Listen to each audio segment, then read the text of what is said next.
isso aqui, então não?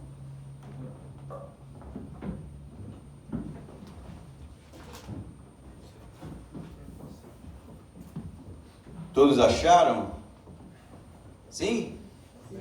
Tem 1, 2 e 3, Mateus. O primeiro, o segundo, o terceiro nós vamos ler a partir do versículo 1. Diz assim: naqueles dias apareceu João Batista pregando no deserto da Judéia e dizendo: arrependei-vos, porque o reino dos céus chegou.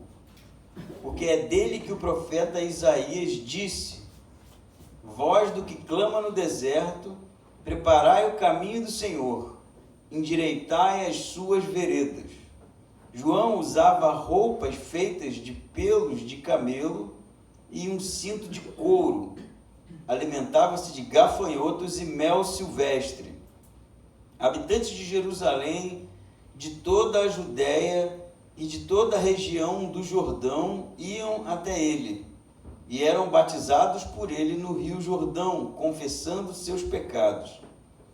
Mas quando ele percebeu que muitos fariseus e saduceus iam ao lugar em que ele batizava, disse-lhes: raça de víboras, quem vos ensinou a fugir da ira futura? Produzir fruto próprio de arrependimento. Não fiqueis dizendo a vós mesmos: Abraão é nosso pai. Eu vos digo que até dessas pedras Deus pode dar filhos a Abraão. E o machado já está posto à raiz das árvores. Aquele que não produzir bom fruto será cortado e lançado no fogo. Eu, na verdade, vos batizo com água, tendo por base o arrependimento, mas aquele que vem depois de mim é mais poderoso do que eu. Não sou digno nem de carregar suas sandálias. Ele vos batizará com o Espírito Santo e com fogo. Ele traz na mão sua pá e limpará sua eira. Recolherá o seu trigo no celeiro, mas queimará a palha com fogo que não se apaga. Amém? Amém.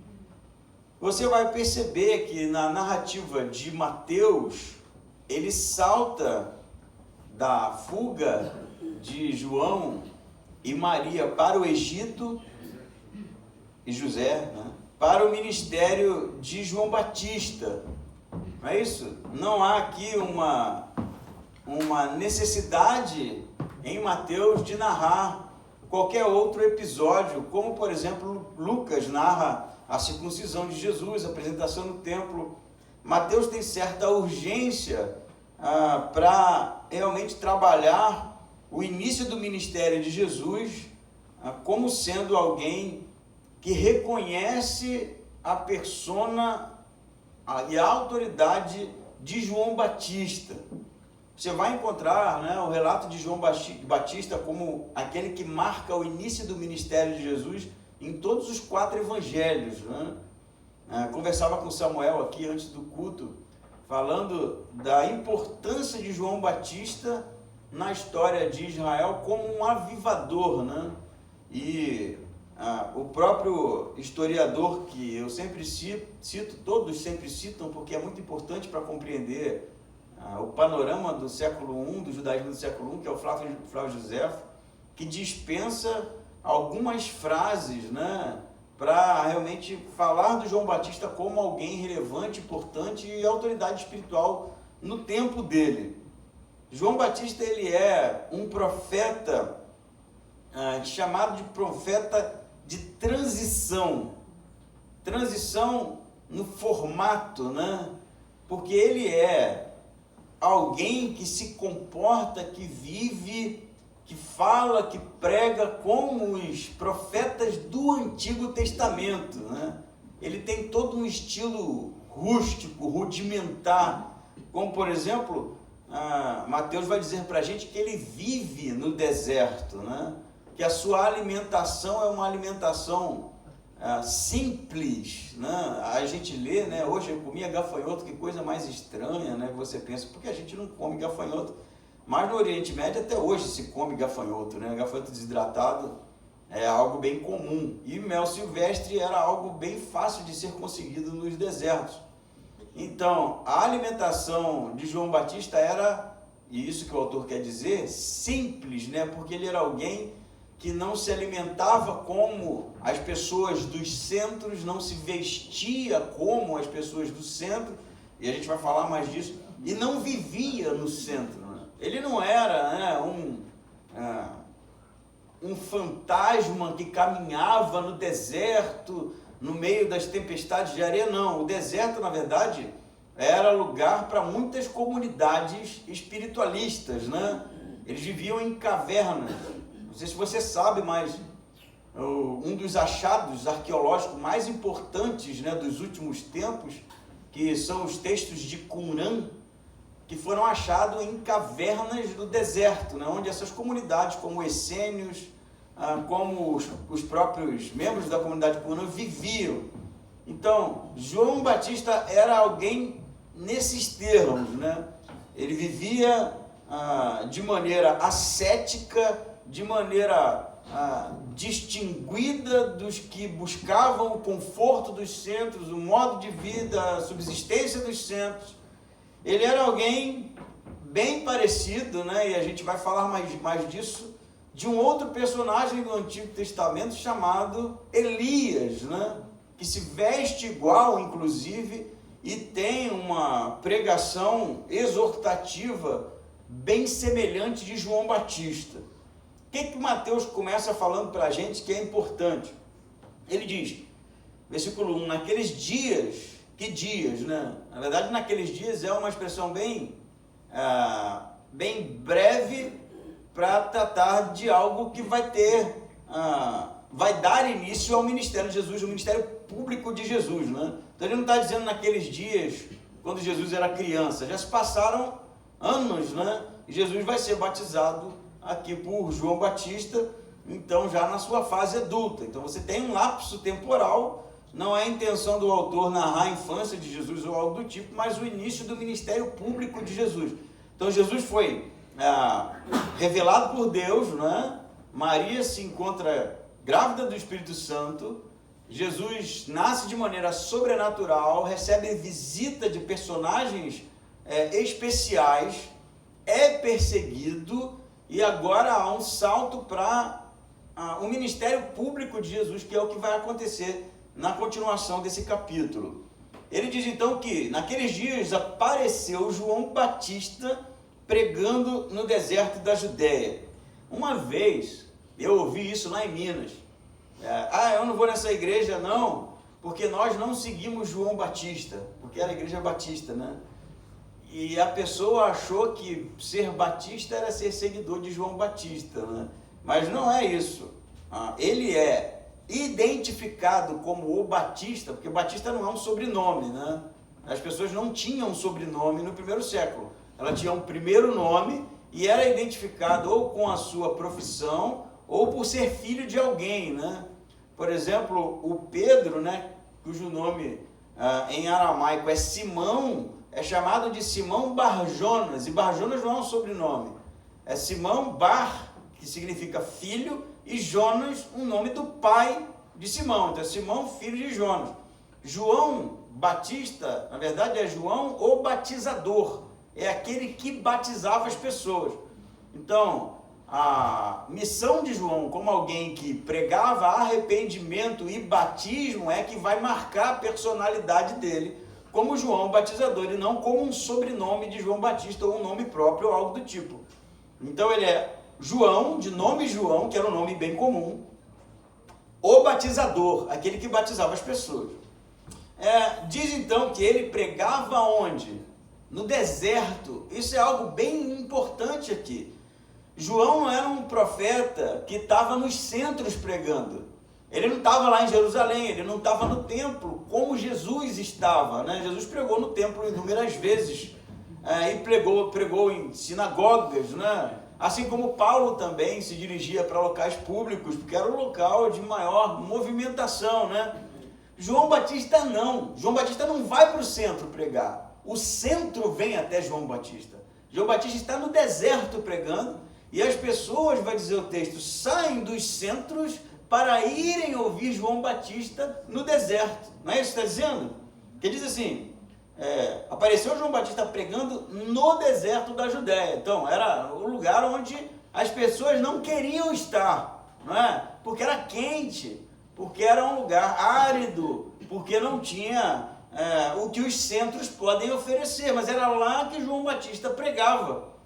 E isso tem um significado muito importante, porque o deserto faz parte da história de Israel, porque foi de lá que eles saíram, né? Quando foram retirados do Egito por Deus e conduzidos para a terra prometida. Então o deserto sempre terá um significado no Novo Testamento do êxodo, um apontamento para essa história, né, de escravidão e libertação.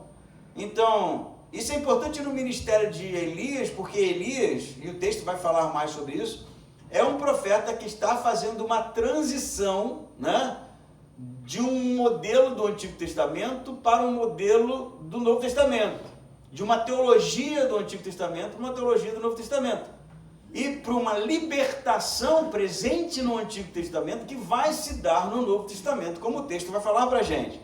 Então, a pregação de João Batista era uma, não é? Ele pregava e dizendo, versículo 2, arrependei-vos, porque o reino do céu chegou, ou é chegado o reino dos céus. Então, esse é o conteúdo da pregação de João Batista. João Batista deve ter pregado centenas, milhares de vezes, cujo sermão era sempre o mesmo. Não que ele ficasse repetindo isso o tempo inteiro, mas a tônica, né? A força motriz, a missão de João Batista era pregar arrependimento e o batismo. Sendo que o batismo de João Batista não é um batismo que perdoa pecados. Era um batismo como ato público dos arrependidos. Então a pessoa ouvia João Batista e uma pregação sobre arrependimento. Em se arrependendo, passava pelo batismo de João como símbolo, né, daquele que encontrou arrependimento. Não é um batismo que produz perdão de pecados, ou um batismo que produz arrependimento, é um arrependimento seguido de batismo como símbolo de que aquela pessoa realmente havia encontrado arrependimento no seu coração. Então ele prega no versículo 2, arrependei-vos porque é chegado, ou arrependei-vos porque o reino dos céus chegou, ou é chegado, né? E que reino dos céus é esse, né? O que é o reino dos céus que é chegado? A gente conhece a história e sabe que João Batista ele está anunciando o Messias que está vindo, não é?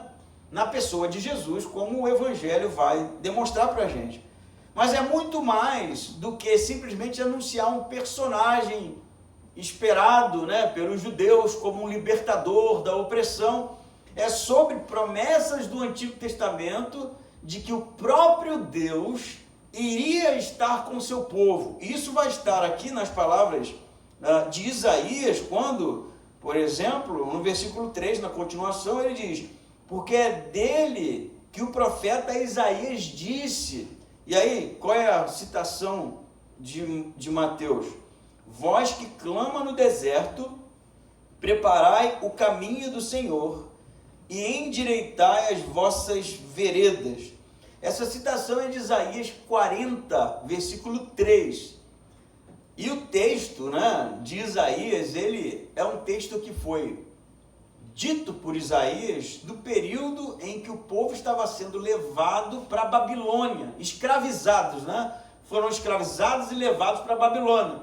E Deus, então, através de Isaías, no capítulo 40, né, vai dizer que as coisas vão mudar, que ele virá para consertar o seu povo, para sanar o seu povo, para pastorear o seu povo. Essa é a ideia do capítulo 40 de Isaías. É o próprio Deus prometendo que estaria presente de novo com o povo que estava sendo levado cativo por causa dos seus pecados, né? Eles pecaram, se afastaram de Deus e foram escravizados por outras nações.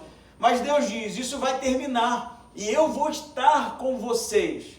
É óbvio que o judeu do primeiro século e, né, do período para quando Isaías escreveu, entendia que Deus estar com o seu povo seria Deus estar no templo, né?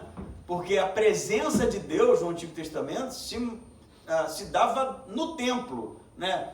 Por exemplo, quando Salomão constrói o templo, termina a construção do templo e faz aquela oração belíssima, a presença de Deus se faz no templo através de uma fumaça, não é? Da chamada Shekinah de Deus, que toma todo o ambiente. Então, os judeus entendiam algo nesse sentido, né? Deus vai estar de novo presente, porque não estava mais, né?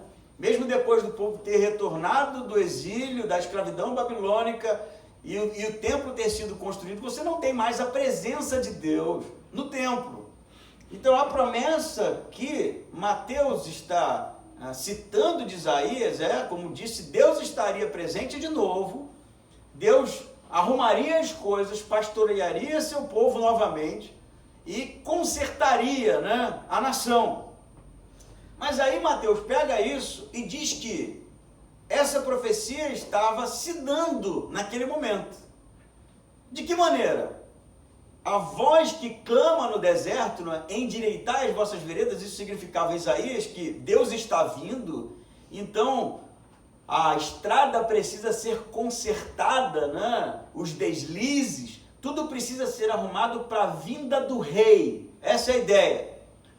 Então Mateus vai dizer que essa voz que clama no deserto, que Deus está chegando e as coisas precisam ser consertadas, é a voz de João Batista.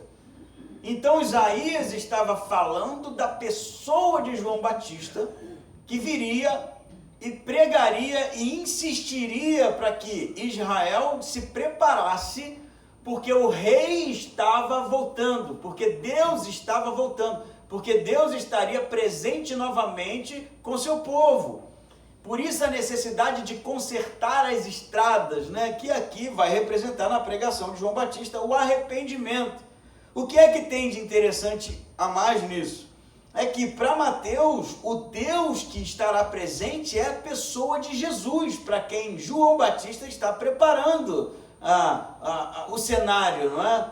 Então, se Isaías fala da pessoa do próprio Deus, que vai estar presente com o povo, Mateus aplica essa profecia à pessoa de Jesus, que, representando, né, a pessoa de Deus do Antigo Testamento, e sendo também divino, e Deus, porta-voz de Deus, membro da Trindade Divina, Deus como Deus, estaria presente entre o seu povo também, arrumando as coisas, consertando o povo, pastoreando os seus, mas não sem antes, vai dizer Mateus, para preparar o caminho, endireitando as suas veredas, e que, né, significa arrependei-vos porque é chegado o reino de Deus.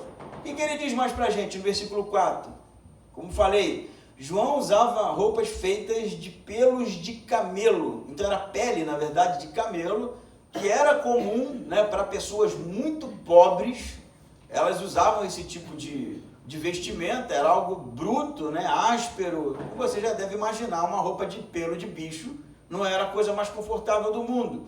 Mas a roupa de João Batista é a roupa semelhante à roupa de Elias no Antigo Testamento, né?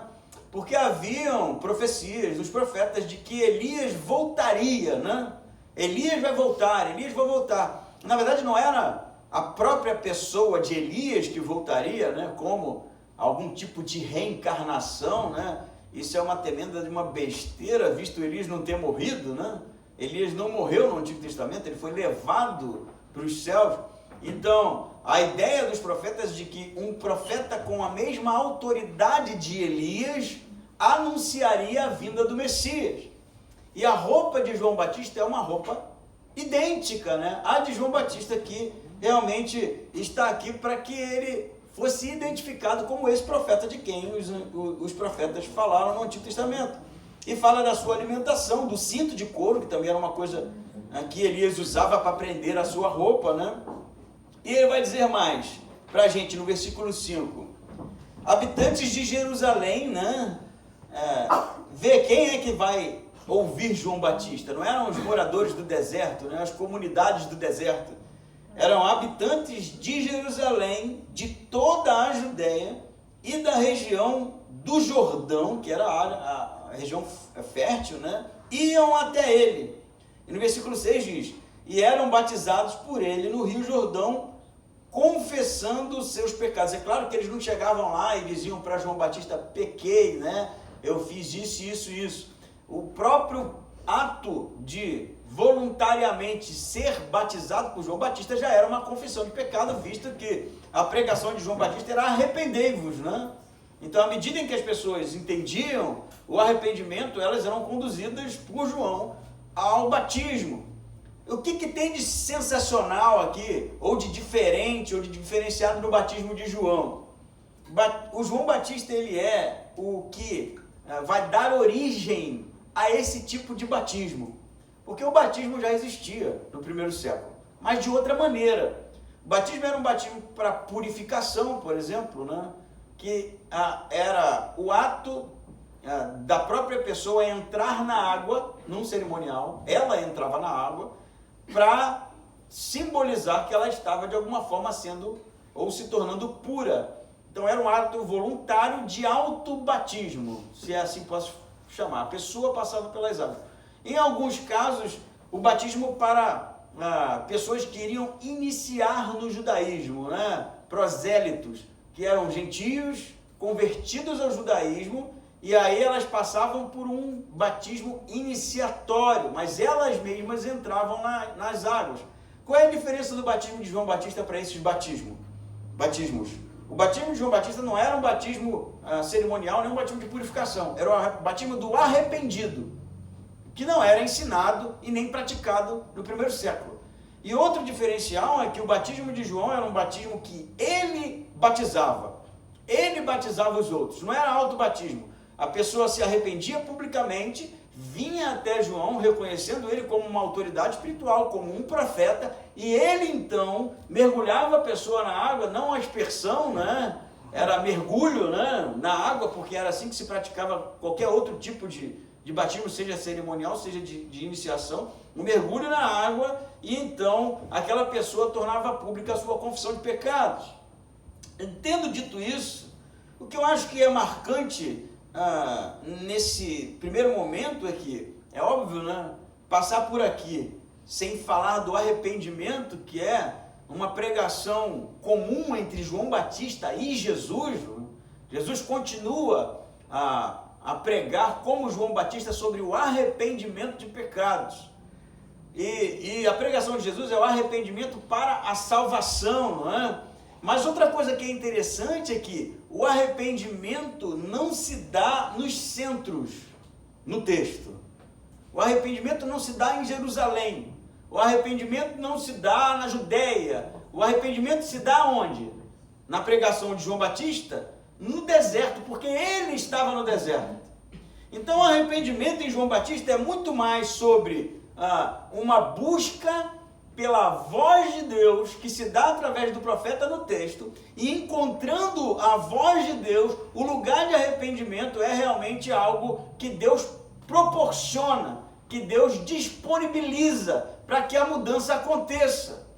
O local do arrependimento, se assim posso chamar, não é nos grandes centros, não é nas grandes igrejas, não é nos grandes palcos, não é nos grandes sermões. O local do arrependimento é quando nós, no nosso deserto, posso assim metaforizar, nos encontramos com a voz de Deus. E aí sim, nos quebrantamos e encontramos arrependimento para a salvação. Amém? Amém. A gente não se arrepende quando está feliz da vida, né? Pulando de alegria. Isso é hora de arrependimento. A gente não se arrepende, até pode se arrepender no shopping, né? De ter comprado uma roupa que chegou na outra loja, estava mais barata, né? Se eu tivesse visto.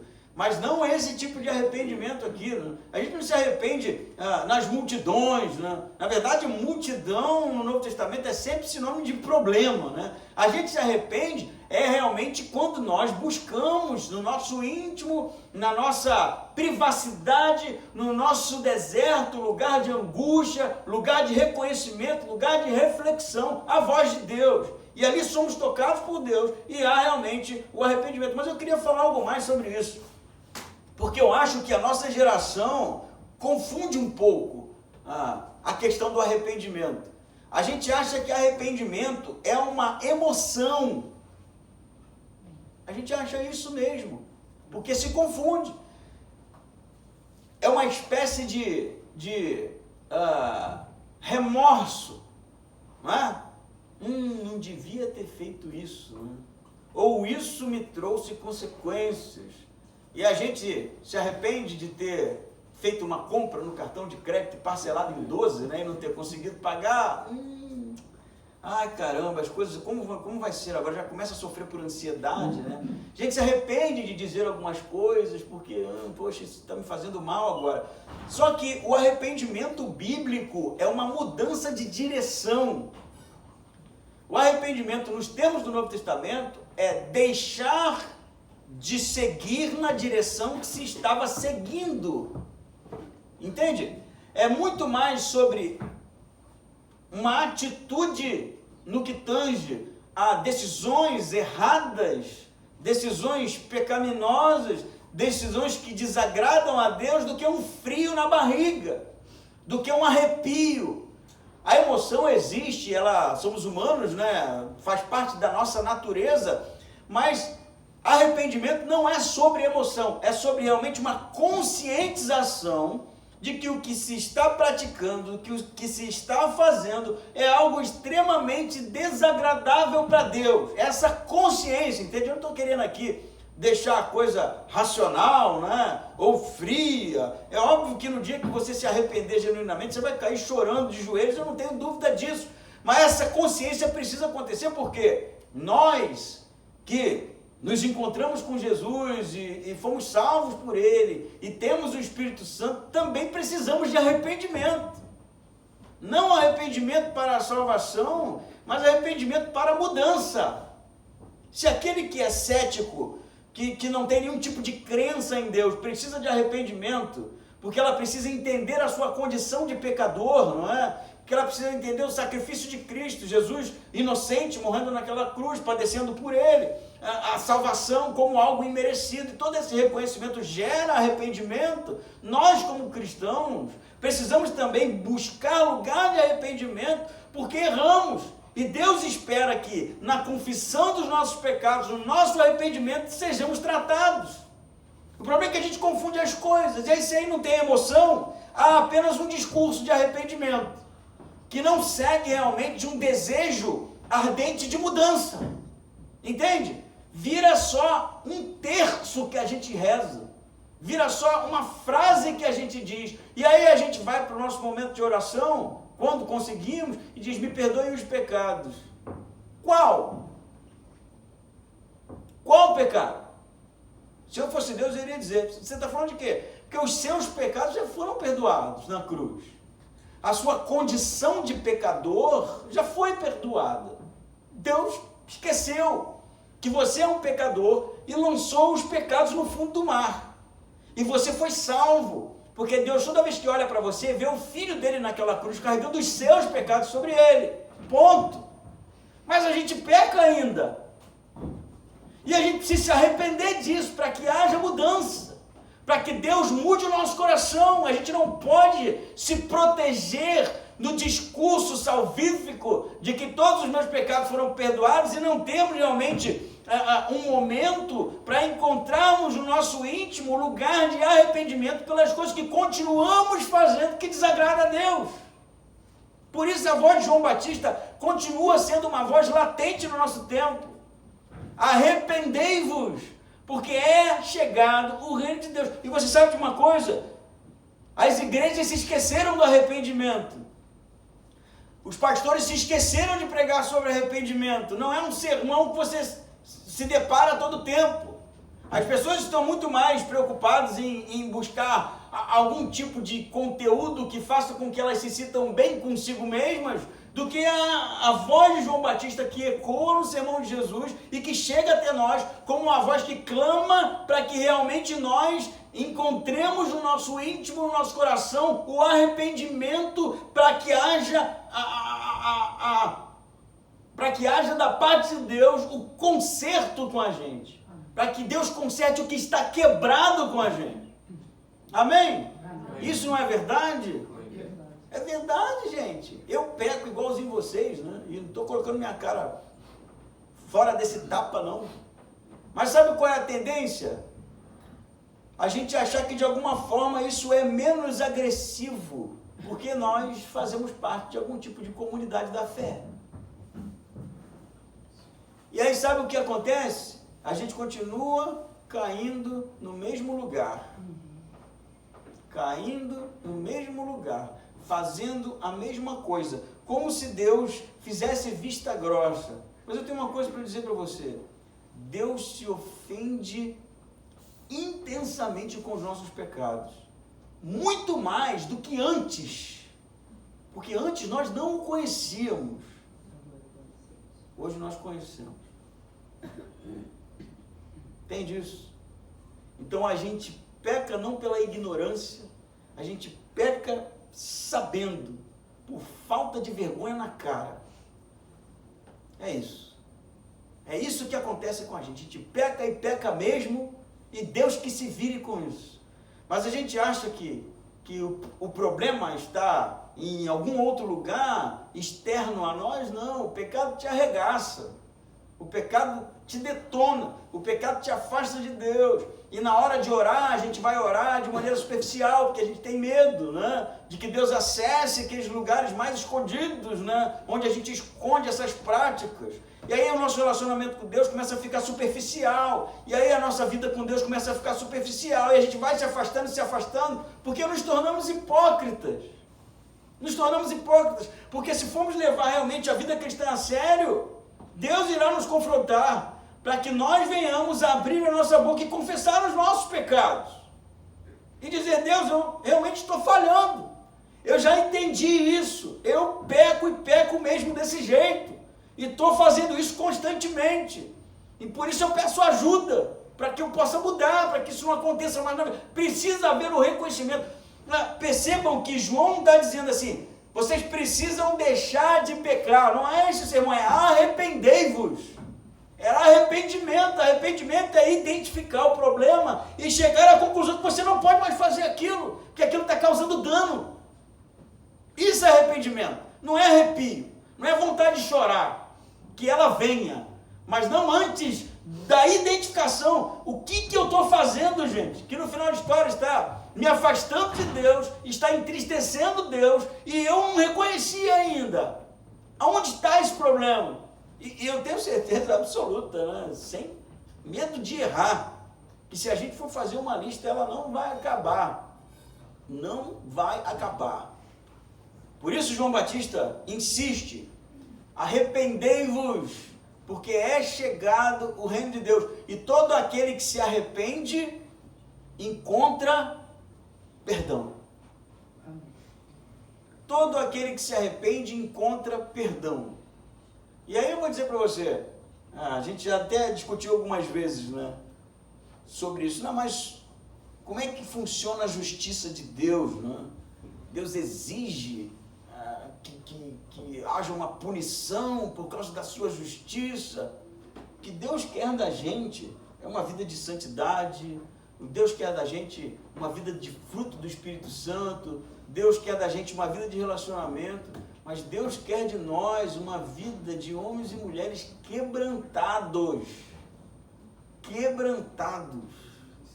Não é de homens e mulheres perfeitos que não pecam, uma comunidade, né, linda e maravilhosa, lustrada, sem nenhum defeito. É de homens e mulheres que se arrependem constantemente, até a vinda de Cristo, para que sejamos tratados, para que sejamos consertados, para que Deus nos aperfeiçoe, e não vivendo uma vida de hipocrisia, como se nada estivesse errado, como se a gente estivesse super bem com Deus, e nesse inteirinho nos afastando cada vez mais e mais de um relacionamento com o Pai. Arrependei-vos, porque é chegado o reino de Deus. O arrependimento não está no culto, o arrependimento não está no grupo semanal, o arrependimento não está nos programas de televisão, nos grandes templos, nas grandes naves. O arrependimento está na solitude, no tempo de reflexão, no tempo que você sozinho bota os joelhos no chão e procura realmente entender o que está acontecendo com você, o que precisa ser confessado para Deus. Não é para o padre, não é para o papa, não é para mim, é para Deus. Ele quer te ouvir, porque Ele quer te curar. Amém. Por isso, não é para te acusar, é para te curar. Amém? Amém. Continuação do texto, versículo 7 diz assim: quando ele percebeu que muitos fariseus e saduceus iam ao lugar em que ele batizava, disse-lhes: raça de víboras, quem vos ensinou a fugir da ira futura? Lucas traz uma informação interessante, de que esses fariseus e saduceus, eles não estavam indo para serem batizados por João. Em Lucas, eles vão para ver o que está acontecendo. O que esse cara está pregando? Por que ele está atraindo tanta gente? Eles vão para avaliar, fazer o relatório, não é? Para levar para o sumo sacerdote. Mas João, identificando essas pessoas, né? Ele já vai chamá-los de raça de víboras, né? E o que isso significa? A víbora é, até hoje, né, uma espécie de serpente, e que muitas delas ficavam ali escondidas nos arbustos, né? E João vai chamar esse tipo de religioso de víbora, aquele que se esconde com uma peçonha, né, pronto para atacar.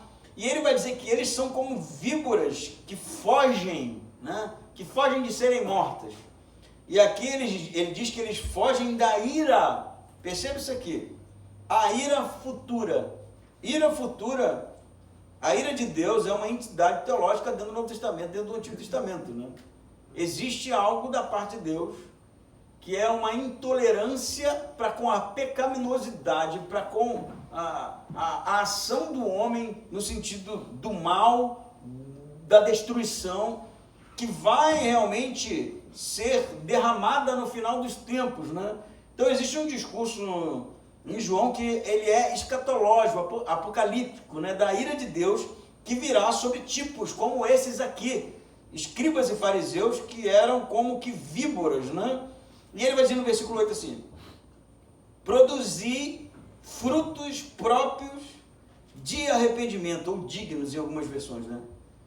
E não fiqueis dizendo a vós mesmos: Abraão é nosso pai. Eu vos digo que até dessas pedras Deus pode dar filhos a Abraão. Então, João Batista olha para aqueles homens que se diziam, né, pessoas dignas, pessoas santas, pessoas beneficiadas por Deus, que eram líderes religiosos, pessoas proeminentes, né? E ele vai dizer: vocês são víboras, né? Na verdade, a gente poderia traduzir isso num português bem do nosso tempo, eles são hipócritas mesmo, né? Eles se travestem de uma estética espiritual, mas no fundo eles têm peçonha, né? Então, João vai dizer que eles estão debaixo de uma ira, né? Buscando fugir de alguma forma, mas o que eles precisam fazer, no versículo 8, é produzir fruto digno de arrependimento. Então, se no primeiro momento falei do arrependimento, que é necessário, né, que é importante para todo aquele que busca um relacionamento com Deus, identificar onde a gente está errando, onde a gente está falhando, para que Deus conserte isso. Segundo momento eu vou dizer para você o que João diz: arrependimento produz fruto. Arrependimento produz fruto. Arrependimento genuíno não é estéril. Não é uma coisa que você diz fazer, mas que não muda nada na sua trajetória, que não produz nada, que leva você a continuar a vida do mesmo jeito que estava. Não.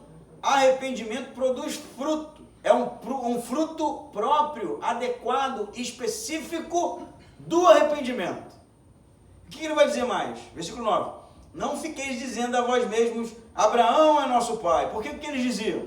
Não, nós somos filhos de Abraão, e Deus fez promessas a Abraão, então Deus nunca vai esquecer da gente. João Batista vai dizer assim: até as pedras, se Deus quiser, Ele pode fazer delas filhos de Abraão. Deus é livre. para fazer filhos de Abraão quem ele quiser. Então isso não é uma desculpa, não é porque vocês descendem de Abraão que vocês têm um lugar no sol, que vocês não precisam de arrependimento e nem de produzir o fruto do arrependimento.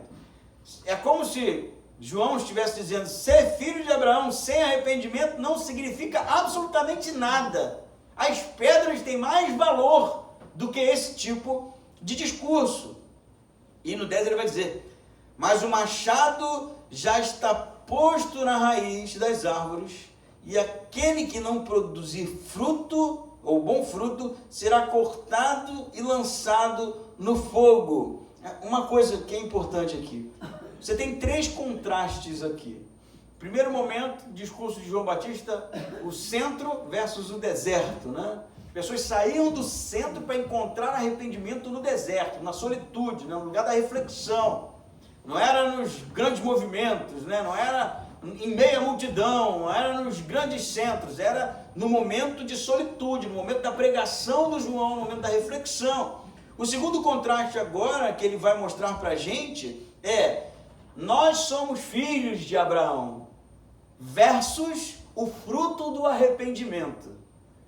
E o que João está dizendo? Nada importa você se esconder atrás de uma tradição, nada importa você se esconder atrás de uma teologia, de uma denominação, de um discurso, se esse arrependimento que você diz ter não produzir fruto de mudança. Porque as pedras têm mais valor do que isso. Entende?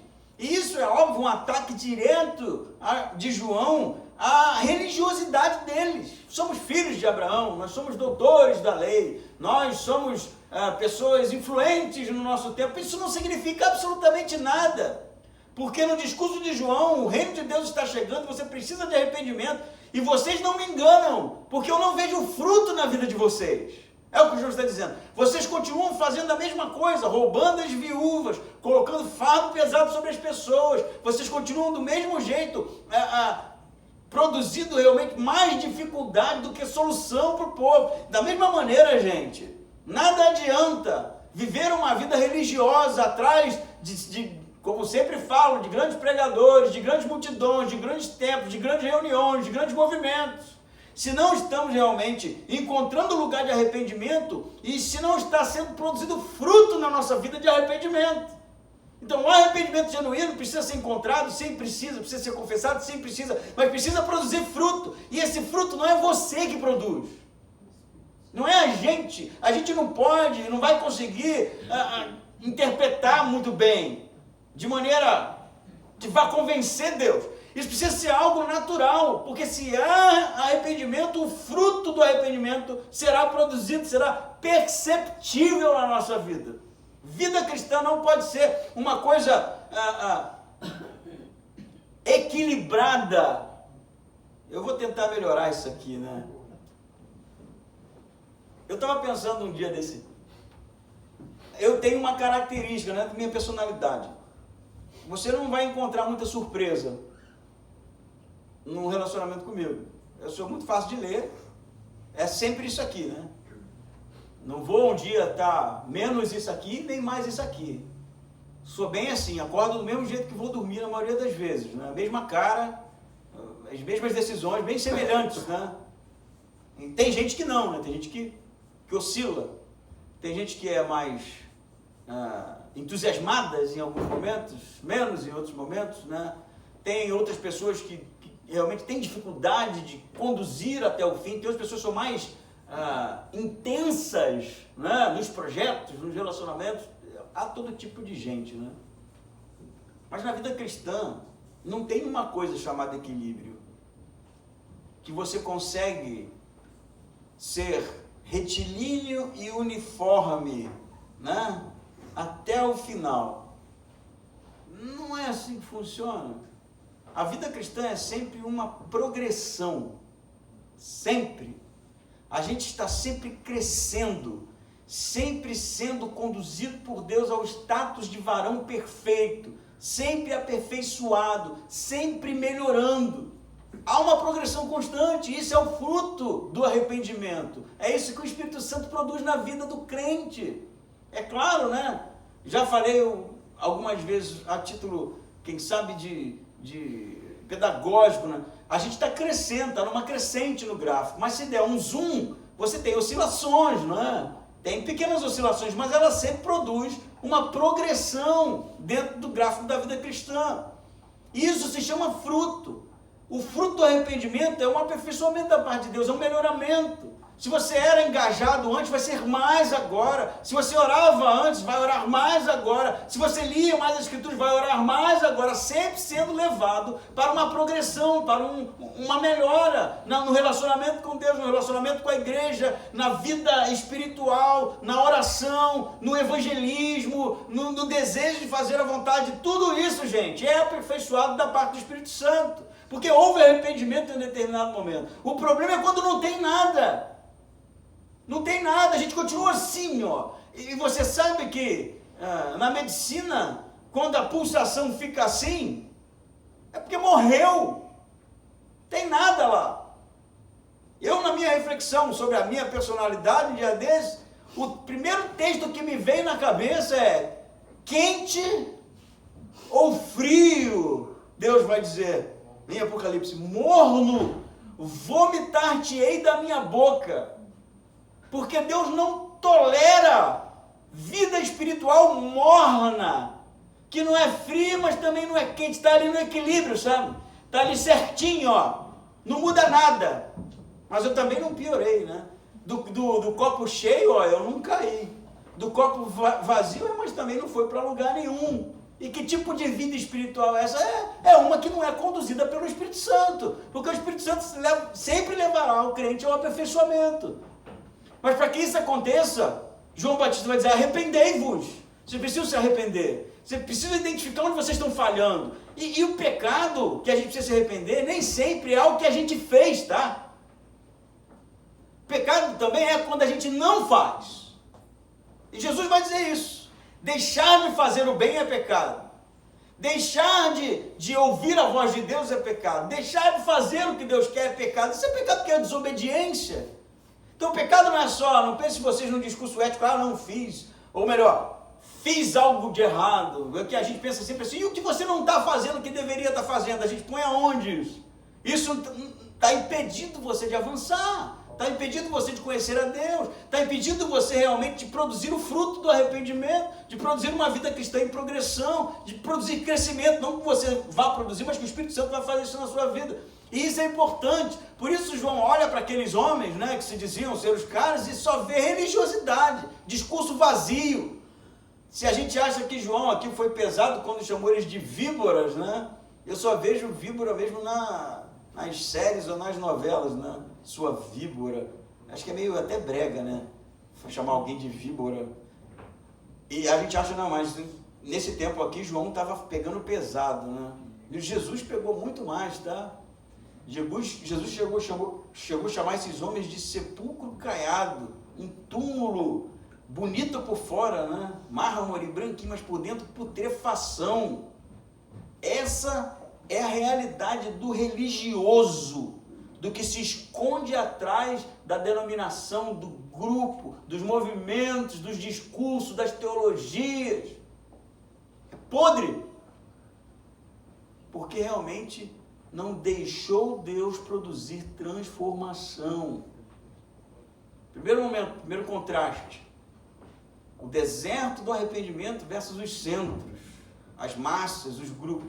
Segundo contraste, nós vamos encontrar arrependimento, mas o arrependimento precisa produzir fruto, não é isso?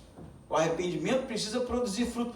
Ou você é adepto de uma tradição religiosa, ou você é alguém que se arrepende. E Deus vai produzir na sua vida frutos do Espírito Santo, ou fruto do Espírito Santo. Terceira parte aqui, para a gente terminar.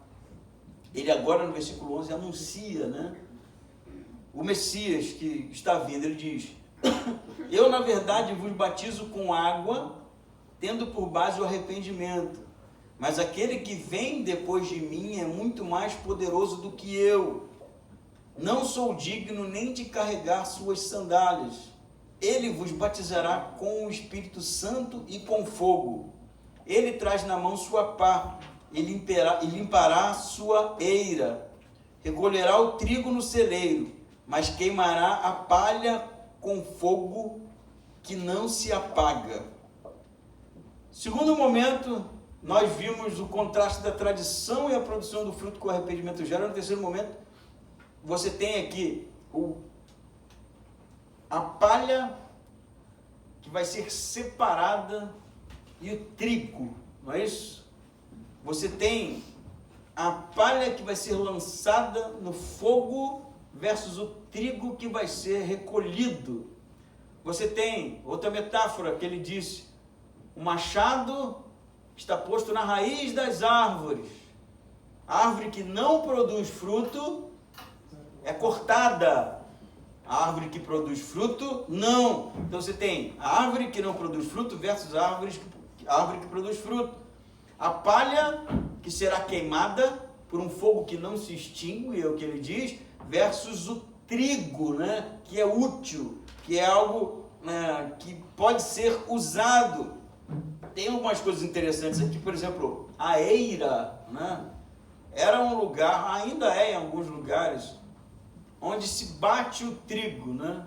Era um lugar de piso firme, em alguns períodos históricos cimentado, né? Numa área bem aberta, e ali se coloca o trigo e a palha e bate, e o vento sopra a palha para longe e fica somente o trigo para ser preparado ali e ser usado. Então a ideia aqui é justamente esse personagem da metáfora de João está pegando tudo junto, não é? Mas à medida em que ele trabalha esse material, vai havendo uma separação do trigo da palha. Da mesma forma a árvore. Jesus vai dizer no Evangelho de Lucas, no Evangelho de João, que a figueira que não produziu fruto, não é? Ele dá o comando e a figueira seca, não é isso? Na verdade, é uma alusão ao que João Batista já está falando, que não existe serventia em uma árvore que não produz fruto, porque ela é uma árvore frutífera que, na verdade, só engana, não é? E não produz nada.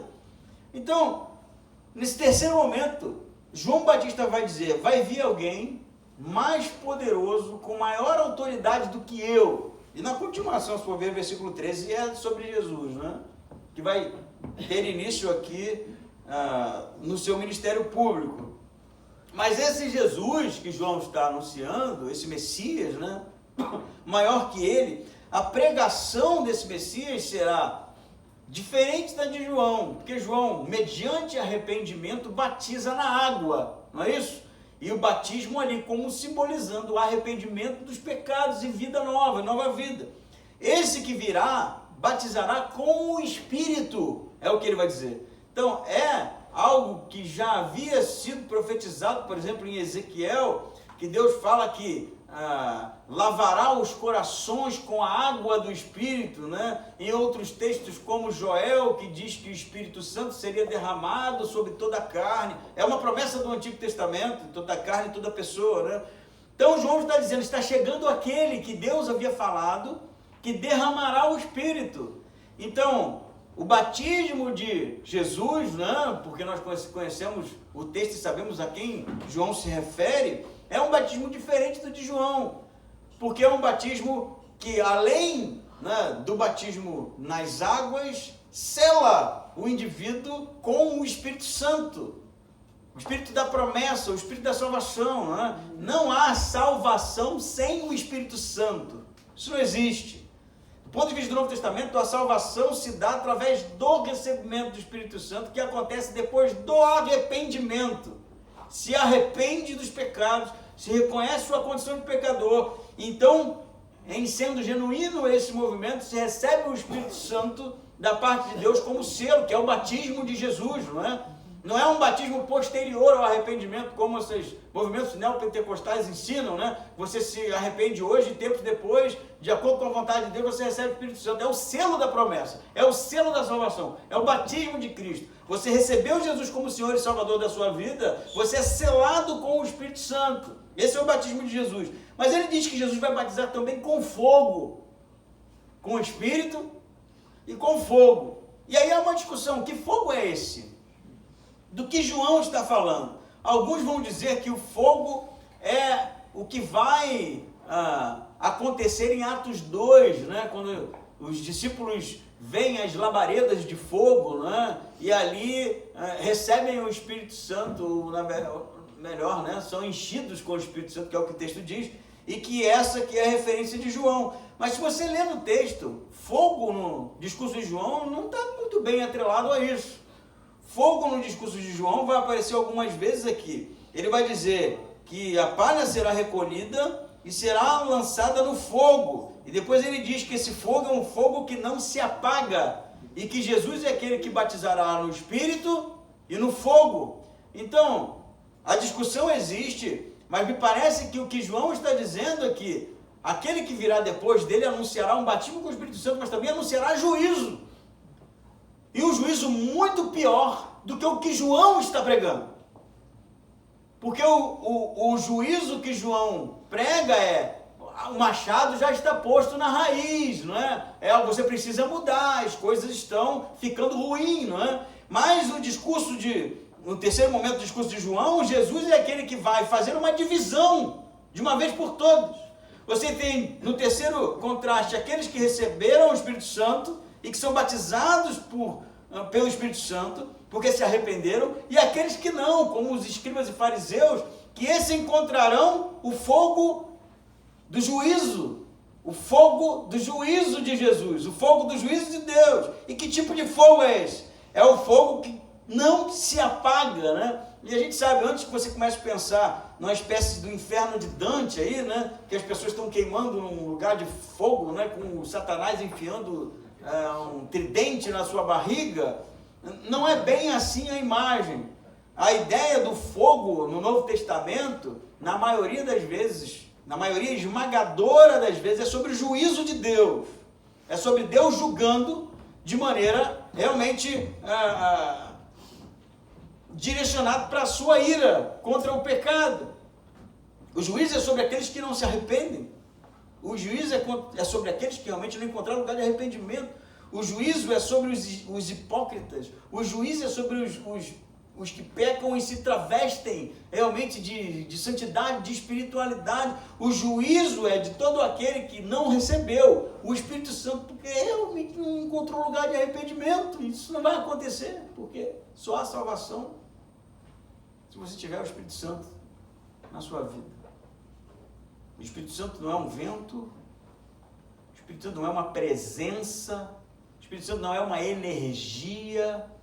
O Espírito Santo é a pessoa de Deus que habita dentro daquele que reconheceu Jesus como Senhor e Salvador da sua vida. A boa notícia é que Jesus é esse, que batiza com o selo da salvação. A má notícia é que todo aquele que resiste à pessoa de Cristo, que não se arrepende dos seus pecados, está debaixo da ira de Deus. A vida de Jesus foi sobre o evangelho de salvação e graça. Ele ensinou isso, falou sobre isso, foi para a cruz realmente para que nós pudéssemos ser alcançados pela graça de Deus. Mas a vinda de Jesus também é sobre juízo. Sobre o juízo daqueles que não se posicionaram. O juízo daqueles que viveram uma vida religiosa, estética. O juízo daqueles que realmente, no seu íntimo, nunca encontraram lugar de arrependimento. Quem somos nós? Pode ser pastor, diácono, membro, músico, não interessa. Não importa o cargo, a relevância, quem você seja. A voz de João continua nos desafiando.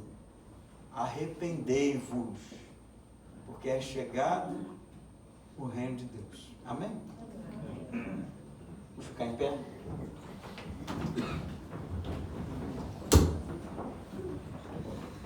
Feche os seus olhos. Senhor Deus e Pai, te agradecemos mais uma vez pela oportunidade que temos, Pai, de estarmos juntos, aprendendo mais da Tua Palavra, Pai, sendo desafiado, Deus, pelo Evangelho de Mateus, pelo Teu Espírito Santo, Pai, e que possamos ser mudados, Pai, tocados, Deus, e que a nossa vida realmente seja uma vida fértil para a Tua voz, Pai, para que haja mudança, Deus, para que haja transformação, para que haja crescimento espiritual, Deus, para que haja uma progressão na nossa trajetória, Pai. Que possamos ser homens e mulheres, Pai, que encontram arrependimento na nossa vida íntima contigo, Pai. E que esse arrependimento produza fruto, Pai, do Teu Espírito, Pai. E isso realmente leve a gente a avançar, Pai, a crescer, a sermos usados por Ti, Pai. A sermos homens e mulheres que realmente caminham na direção que o Senhor deseja que nós venhamos a caminhar, Pai. Não permita nunca, Pai, que nós, enquanto igreja, venhamos ser um grupo religioso, Pai, hipócrita, um grupo realmente que vive uma vida diferente do que prega, Pai. Tenha misericórdia de nós, Pai, mas que venhamos ser realmente homens e mulheres que exalam um bom perfume de Cristo, Pai, que realmente transbordam, Pai, da Tua presença, Pai. Sabemos que somos falhos, somos homens e mulheres pequenos, que pecamos, que falhamos, Pai. Mas que possamos realmente ter um tempo de reflexão para ouvir o que Teu Espírito está falando para nós, Pai. E que realmente possamos entender, Pai, onde estamos falhando, Pai, onde podemos ser melhores, Pai, onde podemos ser aperfeiçoados pelo Senhor, Pai, como podemos servir melhor, Pai, para que realmente a Tua vontade seja feita na nossa vida, Pai. Em nome de Jesus que nós oramos e agradecemos. Amém.